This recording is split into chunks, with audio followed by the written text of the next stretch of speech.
Welcome everybody. Today, let's make the fancy free. There's not much to say about this one. It's basically an old fashioned, replacing the sugar for the sweetness of maraschino liqueur. The fancy free is a little drier with a nice pop of maraschino flavor. Let's make the drink.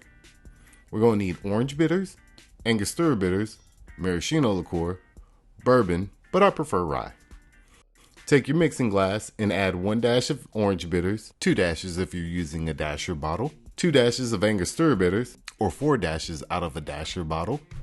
Then grab your maraschino bottle and add half an ounce of maraschino liqueur. Luxardo is the brand that I'm using, but if you can't find that, feel free to use whatever maraschino liqueur you can find. And now we're going to add 2 ounces of rye whiskey. I'm using Rittenhouse rye. I like to use rye in this cocktail instead of bourbon because I find the dryness of the rye better balances the sweetness of the maraschino liqueur. For me, using bourbon comes out a little bit too sweet, but feel free to use whatever you like.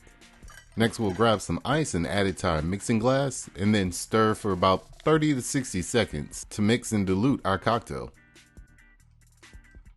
Now's a good time to think.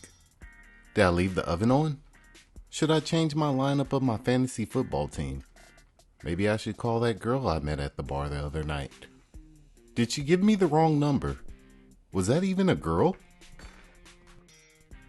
When you're done stirring, grab a rocks glass and a big rock. Grab your strainer and then strain your cocktail over the ice. Make sure you get every possible drop of that liquid gold out. Grab an orange and a peeler and then get you a nice little peel and skeet all those little orange oils all over your cocktail. And why not make the garnish fancy, since fancy is in the name? And there you have it, the fancy free. Cheers.